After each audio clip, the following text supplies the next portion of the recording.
Qu'est-ce que le mode borne plein écran et à quoi cela peut-il nous servir? Regardez cela. Exemple, vous avez créé un diaporama avec des boutons cliquables qui mènent vers telle ou telle autre diapositive selon l'endroit où on clique. Et regardez, il y a une grosse limite à cela si je le mets en plein écran.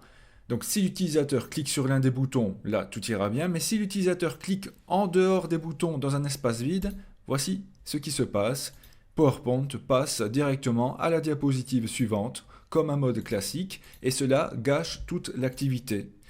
Pour éviter cela, on va utiliser le mode borne. Comment modifier cela? Allons dans l'onglet Diaporama, dans Configurer le diaporama, et là, vous avez dans Type de diaporama le mode classique, présenté par un présentateur, comme on vient de le faire, mais vous avez également visionné sur une borne plein écran, et si on clique là-dessus, et que l'on teste à nouveau notre diaporama, eh bien regardez, les boutons cliquables restent cliquables, mais si je clique en dehors, eh bien désormais, il ne se passe rien, tout est bloqué.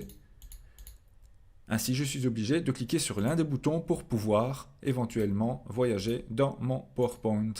Donc vous voyez, c'est tout simple, mais qu'est-ce que c'est efficace? Le mode borne plein écran, pensez tout de même à une chose, c'est de faire en sorte que l'utilisateur ne soit jamais bloqué et qu'il ait toujours un bouton de navigation sur chaque diapositive, sinon l'expérience s'arrête net pour lui. Voilà, n'oubliez pas cela, je vous dis à très bientôt pour d'autres tutos PowerPoint et autres sur cette même chaîne. Passez une bonne journée.